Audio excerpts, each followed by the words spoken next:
샤넬은 조카가 독일 수용소에 포로로 잡혀갔다는 소식을 듣고 굉장히 당황했습니다. 심지어 그 조카는 결핵에 걸려서 위독하다는 이야기까지 들었습니다. 결핵은 샤넬은 다시 짐을 챙겨서 파리로 돌아옵니다. 무슨 수를 써서라도 조카를 빼내고 싶었습니다.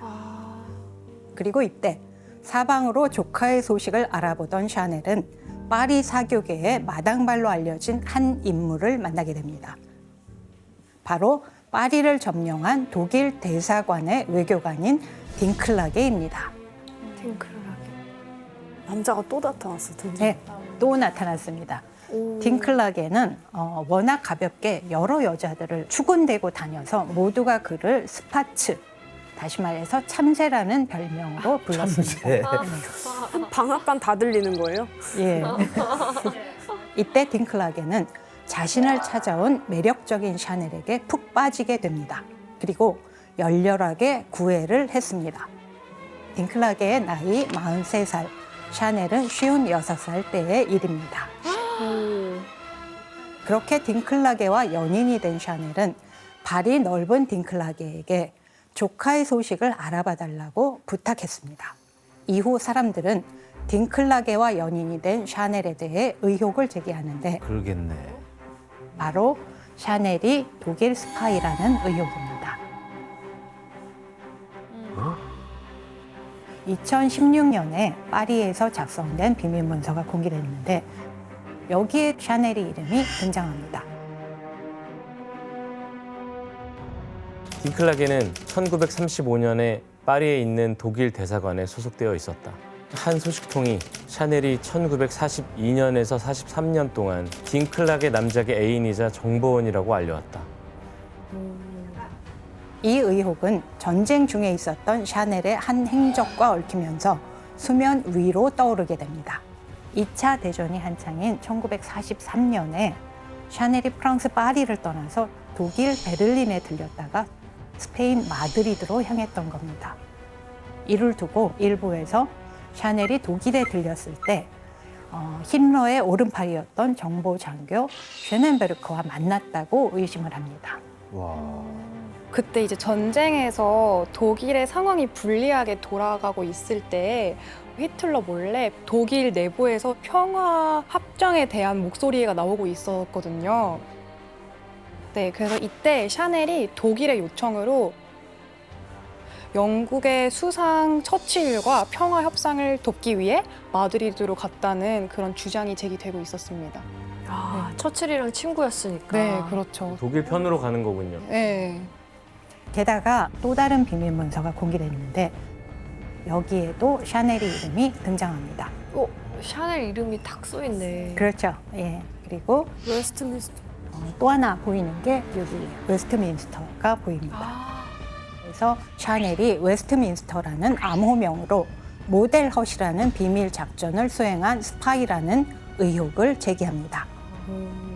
게다가 실제로 전쟁 중에 샤넬의 조카가 독일의 포로 수용소에서 풀려나기도 했거든요. 이를 두고 일부에선 샤넬이 나치에 협조한 대가가 아니겠냐 하고 의심을 했습니다. 의심 살만해요, 근데. 충분히. 아닌 것 같아요. 교수님, 그러면 그 나치 부역자였다는 썰이 진짠 건가요? 사실 진실은 확실하게 밝혀진 바 없습니다. 하지만 진실 여부와 상관없이 제2차 세계대전이 끝났을 무렵 샤넬이 독일인 남자와 사귀었다는 그 하나만으로도 샤넬의 명성은 치명적인 타격을 입습니다. 사람들은 프랑스와 독일이 싸우는 중에 독일인과 사귀었으니 샤넬이 프랑스를 배신했다고 여기고 분노합니다. 또한 당시 수많은 프랑스의 여성들이 전쟁 중에 독일인 병사와 사귀었었는데요. 아, 진짜요? 이런 상황에서 독일인과 사귄 여자들이 어떻게 됐을지 영상으로 확인해 보겠습니다.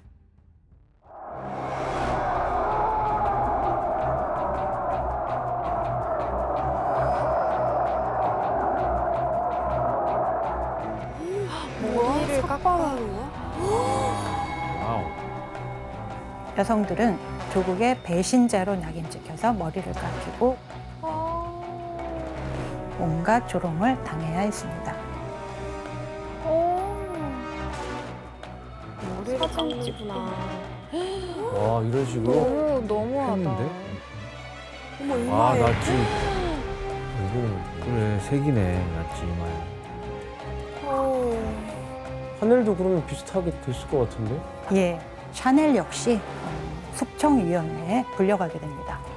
하지만 이례적으로 몇 시간 만에 풀려나게 됩니다. 사람들은 이를 두고 샤넬의 친구인 영국 수상 처칠과 웨스트민스터 공작이 개입했다고 막연히 추측하기도 합니다. 이렇게 1945년 2차 세계대전이 끝난 다음에 샤넬의 이미지는 이미 바닥까지 떨어졌습니다. 결국 샤넬은 비난을 피해서 스위스 로잔으로 날아갑니다. 그 전쟁의 소용돌이 휘말린 거네요. 네. 샤넬은 로잔에서 무려 8년을 보내게 되는데 그동안 자신이 그토록 사랑하고 열정을 바쳤던 패션에서 멀어져 있게 됩니다. 그런데 샤넬이 오랫동안 파리를 떠나 있는 동안 샤넬이 바꿔놓았던 파리의 패션은 180도 완전히 다시 과거로 돌아갑니다. 아이고. 바로 디자이너 디올이 선보인 뉴 룩 패션으로 전후에 큰 주목을 받게 된 건데요. 뉴룩이구나. 다시 허리가 개미 허리가 되고. 레이스가 막 저거 입고 예쁘긴 어떻게 하다. 돌아다녀?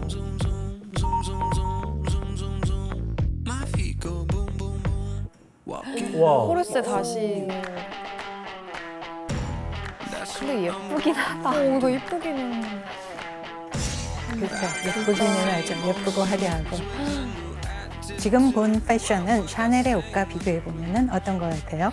화려해요, 여성적이고. 불편해 보여요. 더 라인이 강조되는 그렇죠. 네. 현주 씨, 근데 코르셋이 왜 다시 등장하게 된 거예요?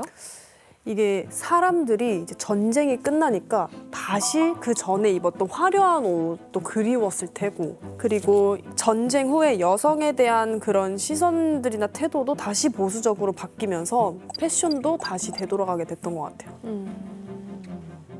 야, 근데 샤넬이 그 끊임없는 노력 끝에 여성들의 그 코르셋을 벗겼는데 뭐 다시 유행을 하게 된 셈이 됐네요. 그렇죠. 그래서 샤넬은 자신이 추구하는 것과는 정반대의 불편한 스타일이 패션계를 장악하게 된 상황에 크게 분노했다고 합니다. 그래서 다시 이 흐름을 바꿔야겠다 이렇게 생각을 합니다.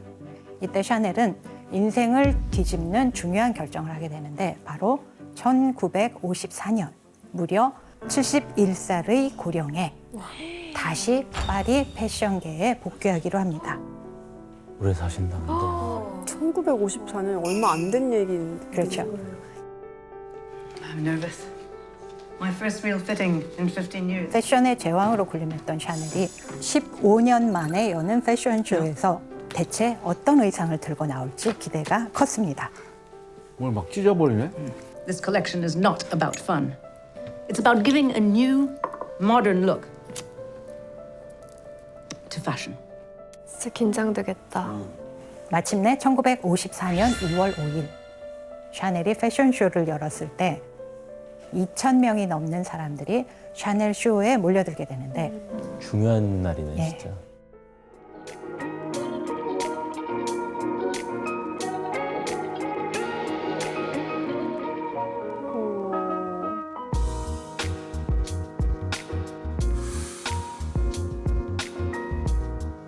진주 목걸이.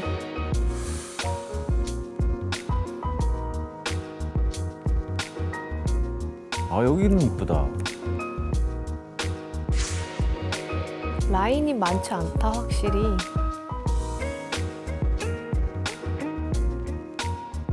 잘 됐겠는데요? 왜냐면 요즘 입는 옷이잖아요, 저거. 그렇죠. 그런데 프랑스의 언론 반응은 매우 냉담했습니다. 아직 샤넬이 프랑스를 배신했다는 의혹이 남아 있었던 겁니다.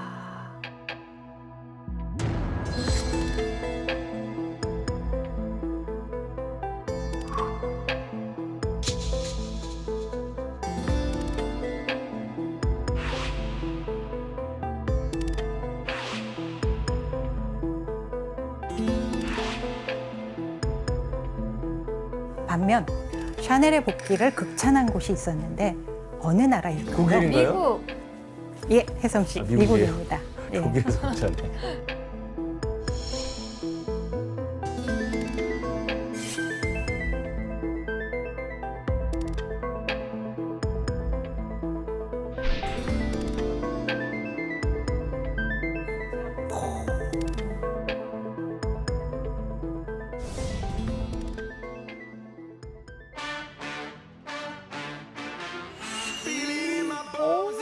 와, 멋지다. 진짜 아이코닉하다. 샤넬은 활동적인 여성들이 사회로 진출할 수 있는 정장 슈트를 가지고 나왔던 겁니다. 트위드. 트위드. 옷들이 진짜 여유가 있다, 핏이. 샤넬의 패션은 1950년대에 미국에서 여성들이 활발하게 사회 활동을 하던 상황과 정확히 맞아떨어집니다.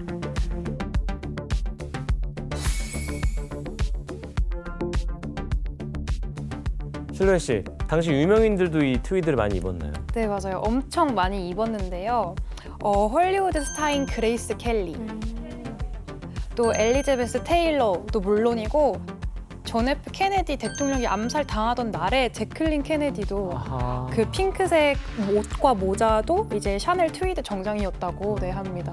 진짜 많이 입으시네. 복귀하면서 가지고 나온 이 정장에서 샤넬은 여성의 몸을 조이는 요소를 모두 배제합니다. 재킷에서는 허리춤을 조이는 다트를 빼버리고 등 쪽으로 트임을 내서 활동성을 높였죠. 그러니까 되게 실용성을 되게 많이 신경 쓰나.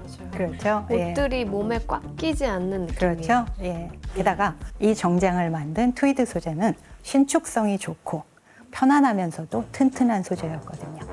트위드 소재는 원래 스코틀랜드의 전통 옷감입니다. 보온성이 좋아서 어떤 야외 활동을 할 때 입곤 했던 그런 옷이지만 천이 이제 약간 우둘두둘하고 거칠기 때문에 고급 정장에는 사용되지 않았던 소재였습니다.